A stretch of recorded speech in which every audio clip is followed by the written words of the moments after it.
ओम शांति। आज 30 अक्टूबर 2022 की मुरली में बाबा अव्यक्त इशारे देते हैं कर्मों की गुह्य गति के बारे में, और ये मुरली 21 नवंबर 1992 की है।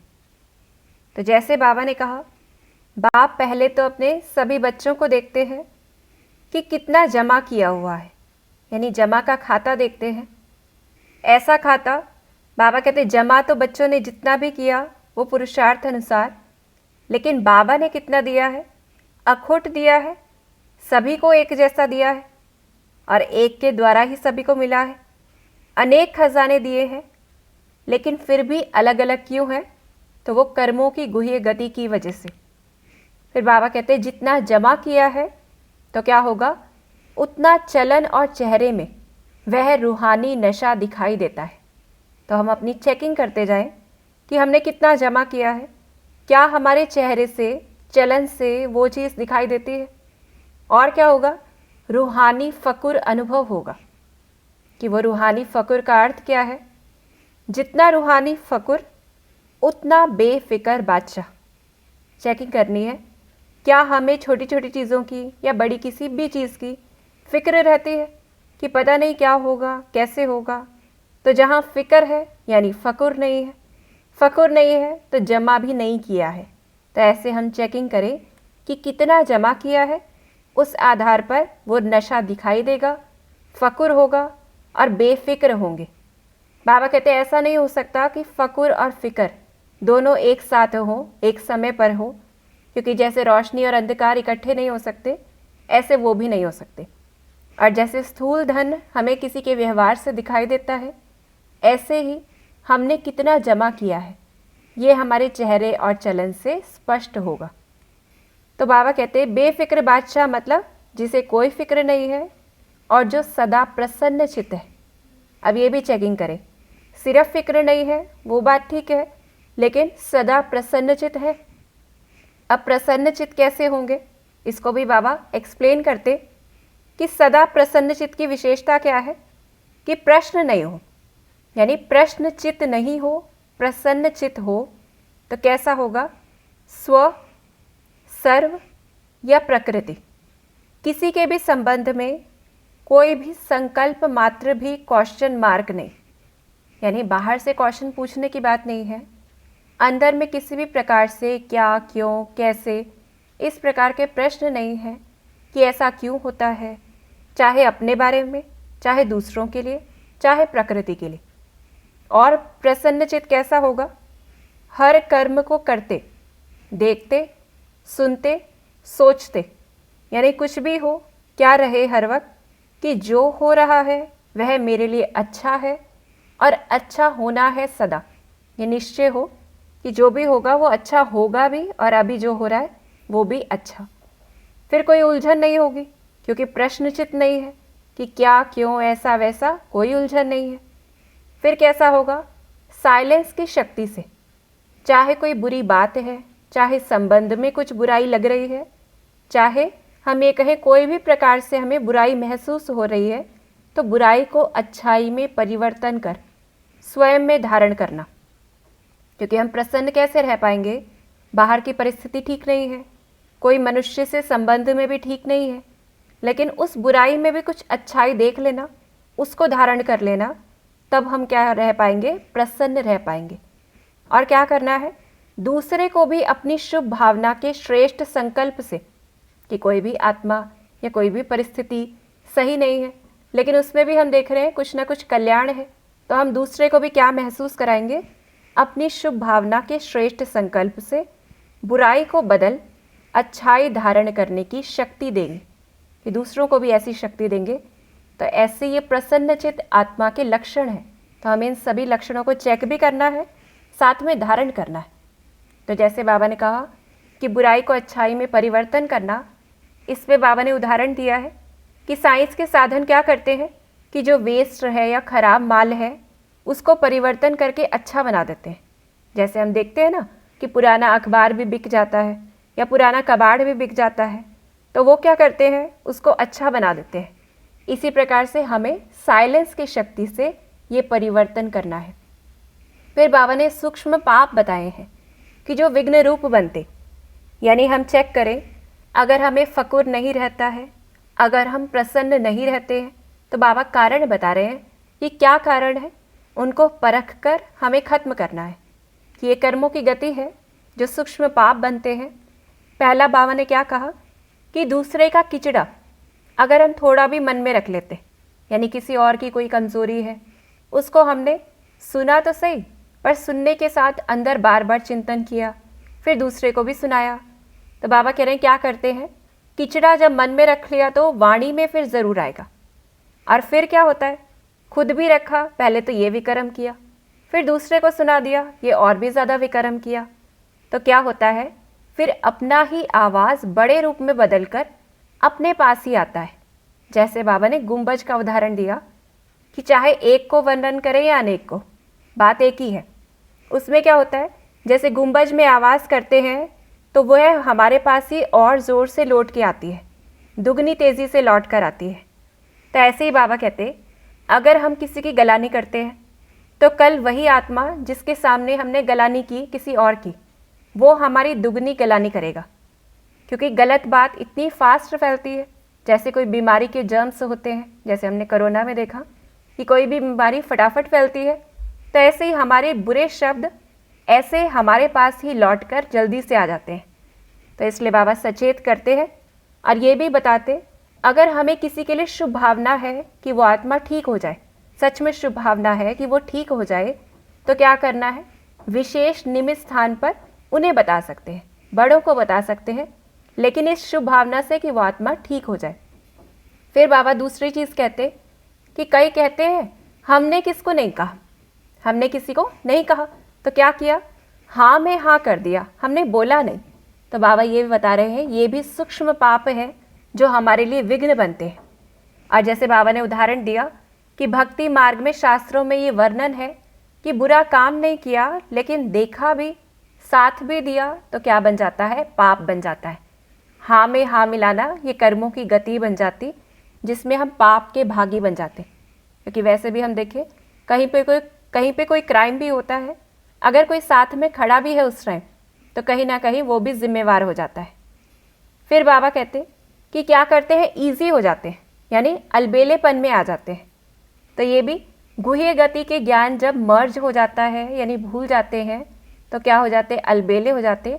क्या सोचते हैं, ये तो और भी तो करते हैं, और क्या सोचते हैं, आजकल तो चलता ही है, हम कहीं थोड़ा बहुत तो चलता ही है, ये तो और भी कर ही रहे हैं कि हमने किया तो क्या हुआ। या कहेंगे मैंने तो हंसी में कहा, मेरा ऐसा भाव नहीं था, मैंने तो ऐसे ही बोल दिया। तो बाबा कहते ये सब चीज़ें क्या हैं, हर चीज़ रिकॉर्ड हो रही है और हर चीज़ से हमारे नंबर कट रहे हैं, तो अटेंशन देना है। फिर क्या सोचते हैं कि गलत को गलत तो कहना ही है, या गलत को गलत तो समझेंगे ही, ये तो समझना ही पड़ेगा। तो बाबा क्या कहते, राइट और रॉन्ग समझना या जानना ये अलग बात है, लेकिन नॉलेजफुल आत्मा कैसी होगी कि अपने चित्त पर, अपनी बुद्धि में या अपनी वृत्ति में, संकल्पों में, अपनी वाणी में दूसरे की बुराई को बुराई के रूप में धारण नहीं करेगी, कि अपनी बुद्धि को तो स्वच्छ रखेगी। जैसे बाबा ने उदाहरण दिया कि बाहर हमें कूड़ा कचरा दिख रहा है, तो क्या हम कूड़े कचरे को देख के अपने पास जमा करते हैं, क्या उसे संभाल कर रख लेते हैं कि हाँ ये तो कूड़ा कचरा है, क्या करेंगे, छोड़ देते हैं। तो ऐसे ही दूसरे की बुराई देखी तो हमें अपने चित्त पर धारण नहीं करना है। दिख रही है बुराई, लेकिन हमें नहीं अंदर धारण करनी, या हमें दूसरे को नहीं सुनानी, क्योंकि ये चीज़ें पक्की होती जाती हैं हमारे अंदर और हमारे विकर्म भी बनते जाते हैं। अब दूसरे की बुराई धारण करते हैं तो क्या हो जाता है, बाबा कहते हैं पहले तो अपने प्रति ही कंप्लेंट रहेगी कि जितना हम चाहते हैं पुरुषार्थ करना उतना करते नहीं हैं, तो अपने से असंतुष्ट। दूसरा क्या होगा, हमने दूसरे का कचरा अपने पास रख लिया तो क्या होगा, सूक्ष्म व्यर्थ कर्म बुद्धि को, मन को ऊंचा अनुभव करने नहीं देंगे। योग का समय युद्ध में चल जाएगा। एक तरह से हम ये कहें, जब कचरा बहुत सारा इकट्ठा कर लिया तो सफाई करने में टाइम बहुत जाएगा, तो सफाई करने में टाइम जाएगा तो योग का समय युद्ध में चला जाता है, कि उसी मेहनत में चला जाता है। फिर अपने अंदर क्या होगा, डिफेक्ट होगा या किचड़ा अंदर चला जाएगा, तो डिफेक्ट वाला कभी भी परफेक्ट नहीं कहला सकता, कभी भी परफेक्ट बन नहीं सकता। और परफेक्ट नहीं है, डिफेक्ट है, तो क्या होगा, प्रसन्न चित्त भी कभी भी रह नहीं सकते हैं। तो अगर हमें प्रसन्न रहना है तो बाहर से कचरा अंदर नहीं लेकर आना है। अब क्या करें कि रूहानी फ़कुर हमारा बढ़े, क्या करना है फिर, ब्राह्मण जीवन की मौज में रहना है। बाबा कहते हैं अब मौज ये नहीं कि जो आया वह किया, कि जो आया वो बोल दिया, हम तो मस्त हैं, ऐसे नहीं। अल्पकाल के मनमौजी नहीं, सदा काल की रूहानी मौज में रहो। कि रूहानी मौज कैसी है, जो बाबा हमें रोज़ मुरलियों में स्मृतियाँ देते हैं, बाप की याद के पॉइंट्स देते हैं, अपनी आत्मिक स्थिति के पॉइंट्स देते हैं, उनको बार बार प्रैक्टिस करना। इससे क्या होगा, मौज का अनुभव होगा। तो बाबा कहते हैं यही यथार्थ ब्राह्मण जीवन है। और क्या करना है, हमें अच्छे से अच्छा बनना ही है, ये लक्ष्य हो। और ये समय जो हमारा व्यर्थ में जा रहा है उसको कहाँ पे लगाना है, पावरफुल शक्तिशाली लाइट हाउस, माइट हाउस बन के वाइब्रेशंस फैलाने में लगाना है। कि संगठित रूप से यही वातावरण बन जाए तो वाइब्रेशन पूरे विश्व में पहुंचेगा और उसका फ़ायदा ये कहें या उसका जो भी बाबा कमीशन जो देते हैं किसको देंगे, बच्चों को देंगे। और क्या करना है, ऑलराउंडर बनना है। जैसे बाबा ने कहा दादियाँ चक्र लगाती हैं, चक्र लगाकर क्या करती हैं कि जो हमने प्राप्ति की वो दूसरों तक भी देते हैं। तो ऐसे हमें भी ऑलराउंडर बनना है, तब वो रूहानी फ़कुर हमारा धीरे धीरे बढ़ता जाएगा। बाबा कहते बाप का कार्य तो अव्यक्त रूप में बाबा चक्कर लगाते हैं, लेकिन साकार में बच्चों को लगाना है। और इस समय लोग तो इंतज़ार कर रहे हैं कि हमारे रचता संपन्न या संपूर्ण बन जाए, तब प्रत्यक्षता के बाजे बजेंगे। तो हमें देखना है सभी आत्माओं की नज़रें हमारे ऊपर है, तो हमें रूहानी फ़कुर में रहकर संपूर्ण और संपन्न बनना है। फिर बाबा ने बताया कि विजय माला में आने के लिए क्या करना है। कि पहला तो क्या करना है, अब हम इसको चेक भी करें कि क्या हम विजय माला में आने के लिए रोज़ ऐसा कुछ करते हैं, और नहीं करते हैं तो करना है। जैसे बाबा ने कहा सुनने और सुनाने वाले, पहला स्टेप क्या है, सुनना। अगर कोई सुनता है तो उसे क्या कहेंगे, पुरुषार्थी। फिर अगर वो सुनाता है तो भी क्या कहेंगे, पुरुषार्थी। तो इस समय बाबा कहते हैं सुनने और सुनाने वाले, अगर ये दोनों कार्य कर रहे हैं तो क्या कहेंगे, पुरुषार्थी। वो 16,000 की माला में आएंगे। और फिर सुनने सुनाने वाले साथ में क्या है, तीसरा बनने वाले, यानी हम देखें रोज़ क्या हमारे अंदर परिवर्तन आ रहा है, या हम कुछ ऐसा कर रहे हैं जिससे परिवर्तन आए, प्रैक्टिकल हम क्या कर रहे हैं। तो ऐसे बाबा कह रहे हैं सुनने सुनाने वाले, फिर तीसरा स्टेप है बनने वाले। इस टाइम हम सुन रहे हैं सुना रहे हैं, लेकिन तीसरा स्टेप उसके बाद जो पूरा दिन करना है बनने का कार्य, उससे क्या होंगे, तीव्र पुरुषार्थी, जो कि 108 की विजय माला में आते हैं। तो इसलिए क्या चाहिए, विजय माला में आने के लिए अलबेलापन नहीं चाहिए, सदा अलर्ट। बाबा कहते हैं पांडव सेना है, और सेना कैसी होती है, जो सदा अलर्ट, सावधान, खबरदार रहती है। और नेचुरल अटेंशन की आदत बन जाए कि धीरे धीरे जब हम रोज़ अटेंशन देंगे अपने ऊपर तो क्या होगा, नेचुरल अटेंशन सदा रहेगी। जैसे ही कोई व्यर्थ आया तुरंत हमारा अटेंशन जाएगा। तो बाबा कहते हैं नेचुरल अटेंशन की आदत बन जाए। और आदत का अर्थ क्या है कि जो भी कमी हमें महसूस हो उसे जल्दी से जल्दी समाप्त करें। क्योंकि अगर देख लिया, देखकर भी नहीं भगाया चोर को तो क्या कहेंगे, ऐसे ही अपनी बुराई देख ली तो देखकर नहीं भगाई तो क्या कहेंगे। बाबा कहते हैं जल्दी से जल्दी उसे समाप्त करना है। तो मजबूर नहीं बनना है, मजबूत बनना है। बाबा कहते हैं ये चल रहे हैं, पहुंच जाएंगे, ये सारी चीज़ें क्या है, अलबेलापन है।